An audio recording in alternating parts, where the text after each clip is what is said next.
forced myself to look them in the eyes and said, "The big man accidentally injected me. The antidote's already inside me. I'm so sorry." The doctor's eyes widened in fear, and he let out a broken chuckle. "I'm not gonna make it to the wedding." The pregnant woman started talking to her baby again. "I'm sorry, Connie. I'm so sorry." The little girl walked up to me on shaky legs and grabbed my hand and looked up at me and quietly said, "It's okay. Gia needs you." I started sobbing because I didn't deserve her being okay with this, and then the big man stumbled in, dragging himself along the wall for support, and that's when the voice came back laughing hard. "Oh, that was the best one yet. You couldn't have written it better if you tried. Congratulations to our winner." My chest felt heavy because I didn't feel like a winner. But then 4 red sniper dots appeared on 4 foreheads. 1 on the doctor's forehead, the pregnant woman's, the big man's, and the little girl's. My breath got caught in my throat from the realization that the little girl was going to die, and then everything around me slowed down. I felt my legs push off the concrete before my brain caught up, and the air around me went thick like I was running through water. I could hear my own voice screaming from somewhere far away. "No, no, she's a kid, she's just a kid." But my body was moving too slow. The dot stayed on her forehead, and her little eyes were still looking up at me like she was waiting for an answer. I wasn't going to push her out of the way in time. I wasn't going to make it. But then I tackled her onto the floor as 4 gunshots cracked through the air at once.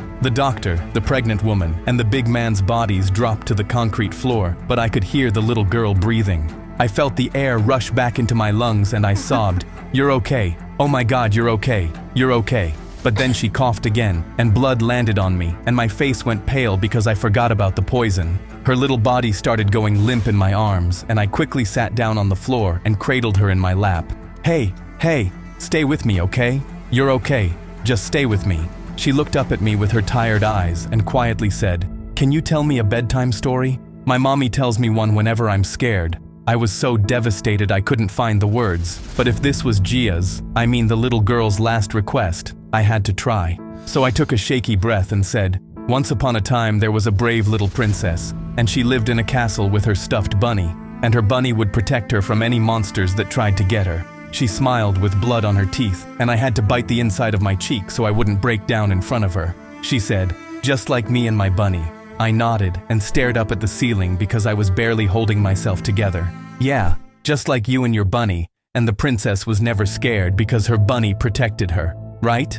I waited for her answer, and my pulse quickened when I didn't get one. It took everything in me to look down at her, and I saw her eyes were still looking up at me, but there was nothing behind them anymore. But I refused to believe it, and I shook her gently and asked about her bunny, but she didn't move, and I couldn't deny it after that. The little girl who held my hand and trusted me died in my arms. I gently closed her eyes and let out a broken sob, and I kept whispering, "I'm sorry, I'm sorry, I'm so sorry," because I'd promised her she'd see her mommy, and I'd lied right to her face. I slammed my fist into the concrete and my bones cracked, but I didn't care. I looked up at the cameras and screamed, "She was a kid. She was just a kid. Why her? Why did you take her?" But no one answered me. That's when the countdown on the wall hit 0 and the door at the front of the room clicked open, allowing me to leave, but I couldn't let go of the little girl. I held her for as long as I could, but eventually I forced myself to lay her down gently on the floor. I gently brushed her braids out of her face one last time and stood up with all the strength I had left. I fell into the wall, but I used everything to limp towards the light. But just as I stepped out, I heard the speaker. "Congratulations, Jackson. I'm glad it was you." My eyes widened because he knew my name this whole time, and none of this had been random. I felt my fists clench. He was still toying with me after he killed innocent people, but I heard, "There, someone's coming out." I looked up in shock and saw police cars and an ambulance lined up across the parking lot, and 2 officers were running up to me. One of them asked, "Sir, are you okay? Sir!" They grabbed me, yelling for medics. "Where are the others?" But my eyes filled with tears. "It's just me. I'm the only one." I saw his face go pale, but they rushed me over to the ambulance. "We need to hurry." They put me in the back of it, but that's when a woman walked up to me crying really hard. "Mister, my daughter was in there. Is she coming out?" I didn't know who she was talking about, but then my eyes widened when she pulled out a stuffed bunny from her purse. The same bunny the little girl kept asking for. She gets scared easily, so I brought her bunny. "She'll be right out, won't she?" I started sobbing so hard I couldn't breathe, and the mom instantly realized her daughter was dead, and she dropped to her knees, bawling her eyes out. Then a little boy behind her said, "Mommy, so daddy's not gonna be at my birthday?" He heard everything, and my heart stopped when I saw 2 boys and their mom, the same ones from the big man's picture. His mom covered her mouth and started crying, and I forced my legs to walk over, but the medic yelled, "Sir, we need to get you to the hospital." But I kept walking because I had a promise to keep to the big man. I knelt down to them. "Your daddy wanted me to tell you something." They looked at me with curious eyes. "What did daddy say?" "He got you guys a bike for your birthday on Saturday. He tried really hard to bring it home to you. He loved you two so much." They started crying, and their mom dropped down and pulled both of them into her chest, sobbing. "Sir, we have to go now." I stood back up with the guilt eating me alive, and that's when I heard it. "Jackson!" I turned around and my heart actually stopped. Gia was running to me, braids bouncing and tears on her face. I fell to my knees and held my arms open. She crashed into me and wrapped her little arms so tight around my neck I could barely breathe.